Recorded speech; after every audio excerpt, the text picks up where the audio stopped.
Especially చూశారు కదండి incident. Drunk and drive ప్రధానమైనటువంటి కారణం.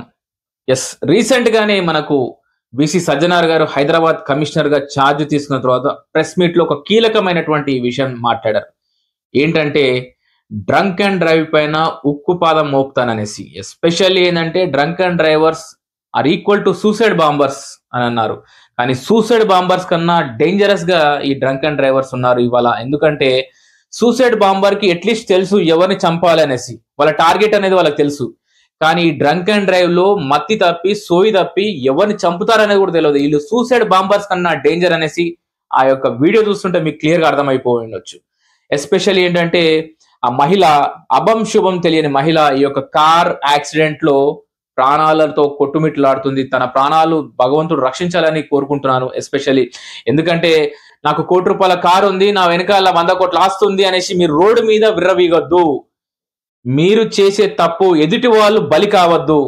కానీ ఈ రోడ్డు మటుకు బికారిగాందైనా సొంతమే, బిలియనియర్దైనా సొంతమే. ఇది ప్రజల ఆస్తి. ఈ రోడ్ అనేది ప్రజల ఆస్తి.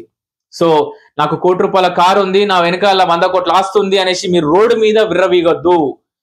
మీరు చేసే తప్పు ఎదుటి వాళ్ళు బలి కావద్దు. డ్రంక్ అండ్ డ్రైవ్ చేసిన వాళ్ళు రోడ్డు మీదకి రావద్దు. ఎదుటి వాళ్ళ ప్రాణాలతో మీరు చెలగాటం ఆడొద్దు. ఎస్పెషల్లీ చూశారు కదండి ఇన్సిడెంట్.